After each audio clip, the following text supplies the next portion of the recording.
주님께서 여러분과 함께 또한 사제의 영과 함께 루카가 전한 거룩한 복음입니다. 주님 영광 받으소서.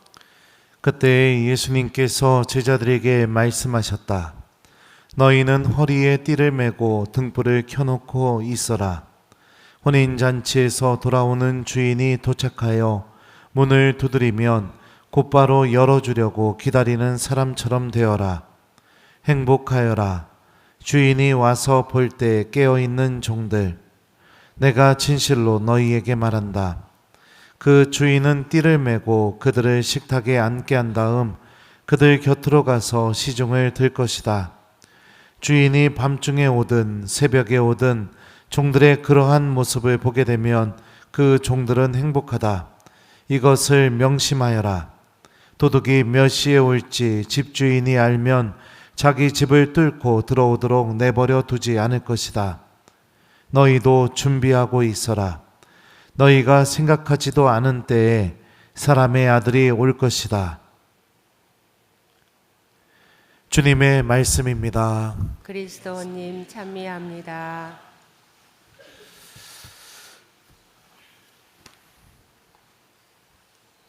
오소서 성령님.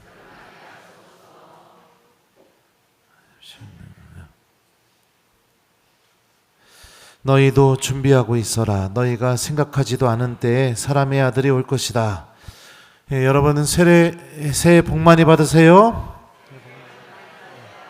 네, 그래요. 올 한 해 운수 대통하시고, 이런 말, 신부님 이런 말 하면 안 되죠. 네, 하나님은 좀 충만하시고 건강하시고 또 여러분들 하시는 일들이 주님의 도우심으로 다 잘 되기를 기원합니다. 예, 오늘 그 설날 미사인데 오늘 복음 말씀, 독서 말씀은 좀 그래요. 예. 근데 하여튼 또 한번 여러분들에게 또 우리 한번 새해를 시작하면서 주님께서 들려주시는 말씀에 대해서 우리 한번 생각해 봤으면 좋겠습니다. 여러분들도 아시는 것처럼 저는 지난주까지 이탈리아 로마에 있었어요. 우리 중고등부 아이들을 데리고 희년을 또 맞이해서 성지순례를 다녀왔습니다. 이 성지순례를 준비하는데 한 2년, 1년 반 뭐 이렇게 시간이 들었었는데 제가 여기저기 강의 다니면서 그러니까 제가 제 입으로 저는 이런 얘기하는 게 좀 그래요. 근데 하여튼 받았던 강사료, 그 다음에 또 유튜브에서 나오는 수익금 모아가지고 우리 아이들을 위해서 한 자동차 한 대 정도 가격을 썼습니다. 근데 저는 제가 그 정도의 돈을 아이들을 위해서 쓰면 우리 본당 아이들이 교리도 열심히 나오고 미사도 열심히 나올 줄 알았어요. 근데 안 나오더라고요. 그래서 대림이 시작되기 전에 아이들과 부모들을 불러다 놓고 제가 교리실에 앉아서 얘기를 했습니다. 신부님이 너희들 비행기 값 벌고 가서 뭐 사줄 돈 그거 버는 게 어떻게 하고 다니는지 그 전날과 그 당일날 신부님이 어떻게 했는지에 대해서 얘기를 해줬어요. 금요일날 오전에 미사 끝나고 그리고 나서 수원신학교 강의가 있어서 곧바로 점심도 먹는 동 마는 동하고 신학교 가서 강의하고 그거 끝나고 나서 저녁에 그 수원에 있는 어떤 본당에 가서 특강을 해야 돼가지고 교리신학원 그 강의할 때 자매들이 줬던 간식 그거 먹고선 그 본당 가서 강의하고 그리고서 다음날 아침에 또 수원에 어떤 본당에 강의가 있어서 아는 신부님네 가서 하룻밤 얻어 잔 다음에 아침에 일어나자마자 곧바로 그 본당 가서 강의하고 그리고 나서 본당 오고 싶었는데 대전교구 솔매에서 어르신의 날 행사가 있어서 거기서 또 노인사목부 그 담당 신부님이 저보고 특강하라고 해갖고 수원에서 솔매까지 가는데 그 점심을 먹어야 되잖아요. 근데 그것도 어떻게 했느냐? 그 본당에서 저 불쌍해가지고 김밥 2줄 싸준 거 그거 차 안에 들고 타갖고 운전하면서 김밥 먹고 가가지고선 강의하고 그리고선 돌아와서 이틀 만에 신부님이 밥이라는 거를 제대로 차려서 한번 먹었는데 신부님은 이러고 다니는데 너희들은 신부님이 무리한 거 요구한 것도 아니고 기본이잖아요. 교리, 미사. 이것도 하기가 어렵냐. 신부님은 니들을 위해서 이렇게 하고 다니고 있는데 해도 너무한 거 아니냐. 그러니 나도 치사한 방법을 쓰겠다.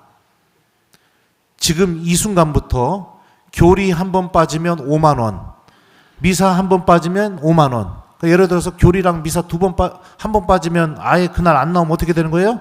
10만 원. 그렇게 니들이 원래 내야 될 돈에서 더 내라.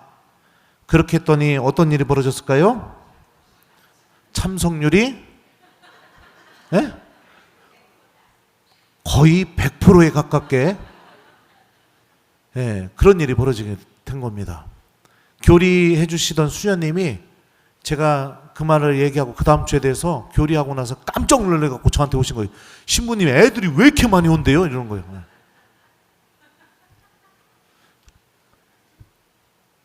왜 그럴까요? 왜 이런 일이 벌어질까요? 돈이 하느님보다 더 큰 힘을 지니고 있습니다. 돈이 영원한 생명보다 더 큰 행복을 지니고 있기 때문에 이런 일이 벌어지는 거죠. 주님께서 우리에게 영원한 생명을 주시고 우리가 하느님께서 준비하신 하느님 나라로 가는 길이 이 미사 안에 있다는 걸 알고 있으면서도 실질적으로 나를 움직이는 힘이 돈이기 때문에 이런 일이 벌어지는 거죠. 오늘 이 독서 말씀 들어보죠. 자, 이제 오늘이나 내일 어느 고을에 가서 1년 동안 그곳에서 지내며 장사를 하여 돈을 벌겠다 하고 말하는 여러분. 그렇지만 여러분은 내일 일을 알지 못합니다. 여러분의 생명이 무엇입니까? 여러분은 잠깐 나타났다가 사라져버리는 한 줄기 연기일 따름입니다. 이 말씀처럼 우리는 잠깐 이 세상을 살고 하느님께서 마련하신 영원한 생명을 누릴 사람들입니다.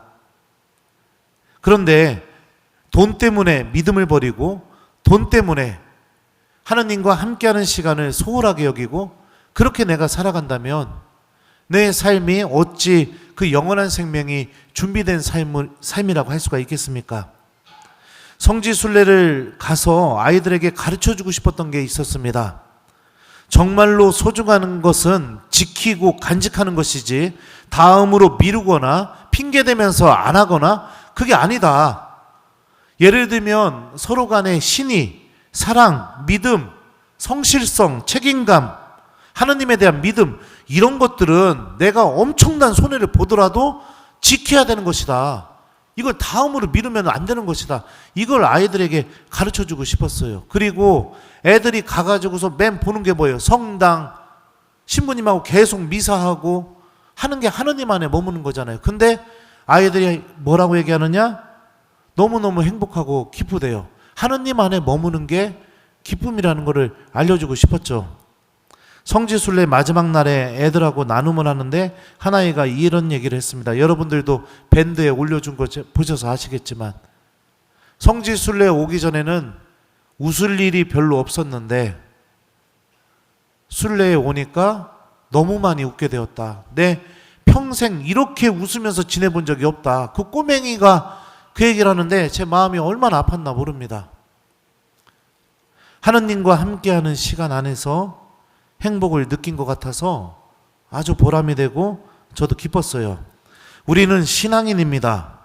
세상 사람들은 돈에 복이 있다고 믿고 살아갑니다. 그리고 그 돈을 얻으려고 자기가 체면이고 자존심이고 그거 다 내던지면서까지 그 돈 얻으려고 그러고 살아갑니다. 심지어 어떤 경우에는 아버지의 장례, 어머니의 장례 이후에 그 돈 더 얻으려고 가족들끼리 싸우고 원수되고 두 번 다시 만나지 않고 그런 일도 벌어집니다. 그런데 우리는 신앙인입니다. 믿음을 갖고 있는 사람이죠. 행복이 돈에서 나오는 것이 아니라 믿음에서 나오는 것이고 주님 말씀에서 나오는 것이고 이 미사 안에서 나오는 것임을 믿고 살아가는 사람들이죠. 많은 부모들이 그런데요, 이 사실을 잊어버리고 살아가고 있어요. 자녀에게 가르쳐주지 않고 있습니다. 신앙을 잃어버린 내 자녀가 삶을 다 산 뒤에 하느님을 만나게 될 장면을 한 번만이라도 진지하게 고민해 봤다면 그런 선택을 할 수가 있겠습니까?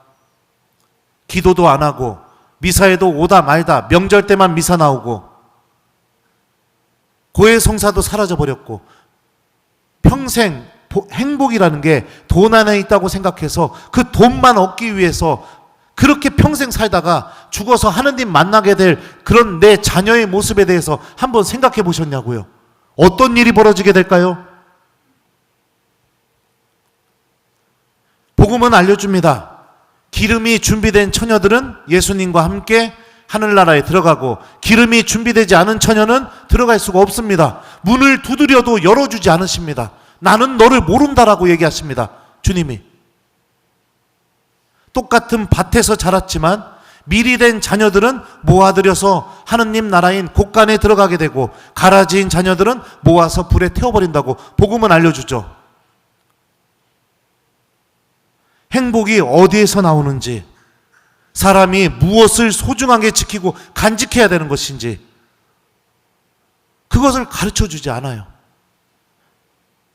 점점 교회 안에는 젊은이들이 사라지고 있고, 믿음을 가지려는 청소년들도 없어지고 있고, 하느님에 대한 이 신앙의 매력을 느끼고 이 신앙을 소중하게 여기고 이게 얼마나 값진지를 여기면서 살아가는 사람들이 사라져버리고 있습니다. 오늘 제1독서 말씀 보죠. 주님께서 그대에게 복을 내리시고 그대를 지켜주시리라. 주님께서 그대에게 당신 얼굴을 비추시고 그대에게 은혜를 베푸시리라. 주님께서 그대에게 당신 얼굴을 들어 보이시고 그대에게 평화를 베푸시리라. 축복의 말씀입니다. 하느님께서 우리에게 은혜를 베풀어 주시고 복을 내려 주시고 평화를 베풀어 주실 것이라고 1독서는 얘기하죠. 그런데요, 이 축복문을 잘 살펴보면 주님께서 그대에게 은혜를 베푸시리라, 주님께서 그대에게 평화를 베푸시리라, 이 말씀 이전에 한 가지 우리 눈에 띄는 말씀이 있습니다. 무엇이냐? 주님께서 그대에게 당신 얼굴을 비추시고 그대에게 은혜를 베푸시리라. 주님께서 그대에게 당신 얼굴을 들어 보이시고 그대에게 평화를 베푸시리라. 그러니까 하느님께서 주시는 은총, 은혜, 평화, 축복, 행복, 이 모든 게 어디에서부터 나올까요? 주님께서 그대에게 당신 얼굴을 들어 보이시고 비추어 주시고, 다시 말하면 하느님과 얼굴을 마주하는 시간, 이게 마련되게 될 때 하느님이 주시는 은총과 축복이 나에게 주어진다는 걸 알 수 있죠. 주님과 얼굴을 마주한다는 게 뭘까요? 신명기에 보면 우리가 그게 무슨 뜻인지를 유추할 수 있는 말씀이 있습니다. 이스라엘에는 모세와 같은 예언자가 다시는 일어나지 않았다. 그는 주님께서 얼굴을 마주보고 사귀시던 사람이다. 주님과 얼굴을 마주한다는 것은 하느님과 사귀는 삶을 사는 것을 의미합니다. 친해지는 삶, 자주 만나는 삶, 바로 거기에 하나님께서 우리에게 주시는 모든 축복과 은총이 다 담겨 있다고 오늘 1독서는 우리에게 알려줍니다. 하나님과 친밀해지고 얼굴을 마주보면서 사귀는 게 무엇입니까? 기도, 미사, 고해성사, 주님 말씀, 성체조배, 그리고 그 말씀을 이웃에게 실천하는, 서로 사랑하는 삶, 이게 주님과 얼굴을 마주하면서 내가 친해지는 그런 삶을 사는 방법들이죠. 복음 말씀을 들어보죠. 너희도 준비하고 있어라. 너희가 생각하지도 않은 때에 사람의 아들이 올 것이다. 예수님은 우리에게 우리가 당신을 만날 순간이 미리 정해져 있지 않다고, 그러니까 우리가 예측할 수 없다고 말씀하십니다. 예측할 수 없다는 것은 무엇을 의미할까요? 오늘 신부님 두 분 저랑 미사 같이 하시는데요. 네, 신부님들 어제 또 그저께 저한테 전화했어요. 미사 좀 같이 하고 싶다고. 자, 그러면은 오늘 아침에 신부님들이 몇 시에 사제관에 올지 모르죠. 어떻게 해야 돼요? 아침부터 깨서 신부님들 오시겠구나 하고 계속 생각하면서 준비하고 기다리다 보니까 신부님들 맞이할 수 있었겠죠. 그거 아무 생각이 없었으면 어떻게 됐을까요? 메라스에 빤스 입고 그냥 머리 막 이렇게 된 상태로 어떡하지? 막 문도 못 열어주고 잠깐 기다리세요 막 이러고서 씻고 막 이런 일이 벌어지겠죠. 이게 여러분들 깨어 기다린다는 거예요. 내가 하느님 만날 사람이다. 이거를 기억하고 하루하루 일상의 신앙생활에 성실하게 살아가는 삶. 이게 예수님을 기쁘게 만나고 내가 주님께서 마련하신 그 천상잔치에 들어갈 수 있는 길이 바로 그 안에 있다는 것을 얘기합니다. 그래서 여러분들 기도하는 삶, 미사 드리는 삶, 내가 신앙생활을 성실하게 살아가는 삶이 너무너무 중요한 거예요. 명절 때만 미사 나오시는 분 여기 혹시 계실지 모르겠습니다. 예수님 만나게 될 때 내가 어떻게 만나게 될지 진지하게 고민해 보십시오. 일상의 삶 안에서 기도가 사라지신 분 여기 있을 겁니다. 내가 예수님 만나게 될 때 어떻게 만나게 될지 한번 진지하게 생각해 보십시오. 가족들이 함께 모여 기도하는 삶을 회복하십시오.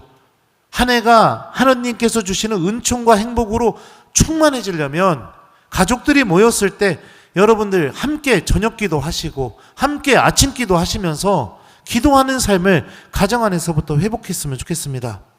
가족들이 모여서 함께 하느님 말씀, 복음을 읽고 자기가 복음을 어떻게 느꼈는지 서로 나눔을 하십시오. 이거 하는 가정 없을 겁니다. 대한민국에. 그렇게 되게 될 때 주님의 말씀이 여러분들 가정 안에서 엄청난 하느님의 힘을 일으키기 시작합니다.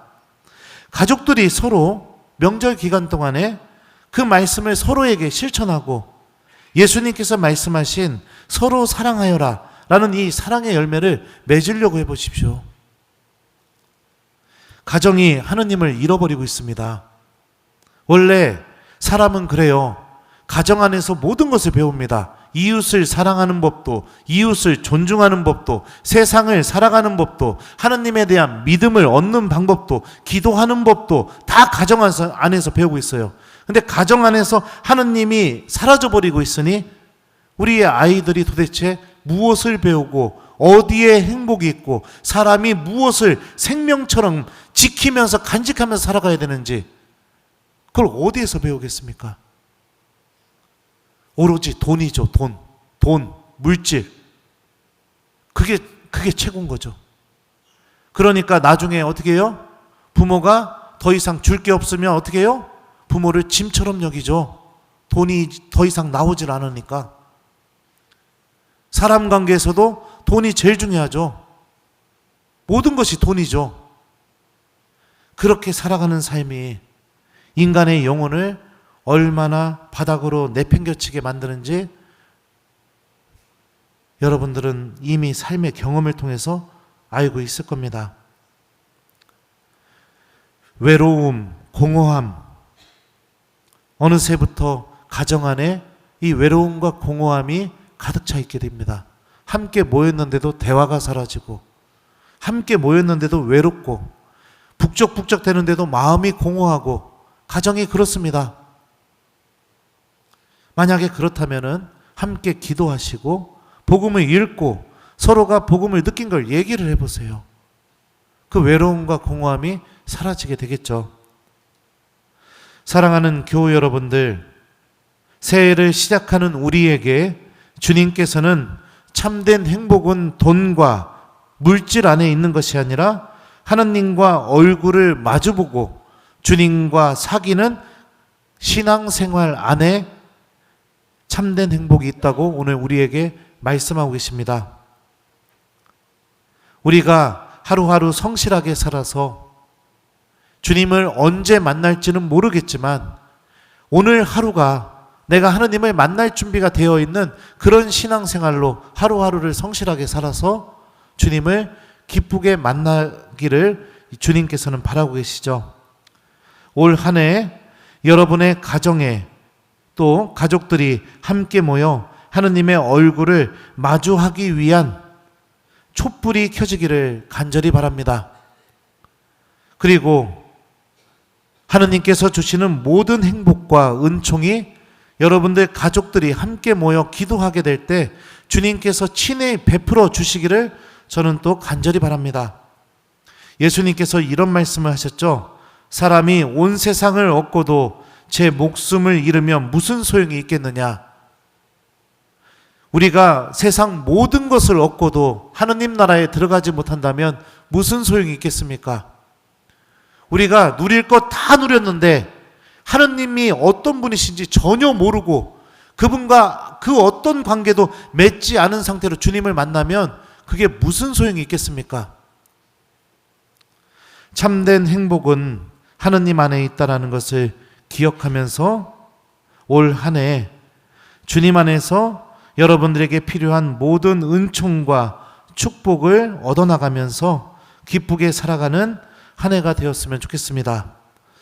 강론 내용이 조금 거시기 하지만 어쩔 수 없습니다. 이거는 저는 복음에 충실해서 강론을 하기 때문에 그렇지만 그래도 여러분들 주님께서 들려주신 이 말씀을 명심하고 여러분들 가정이 다시 사랑이 회복되고 대화가 살아나고 가족들 안에서 서로 느끼는 공허함이 사라지는 그런 올 한 해가 되었으면 좋겠습니다.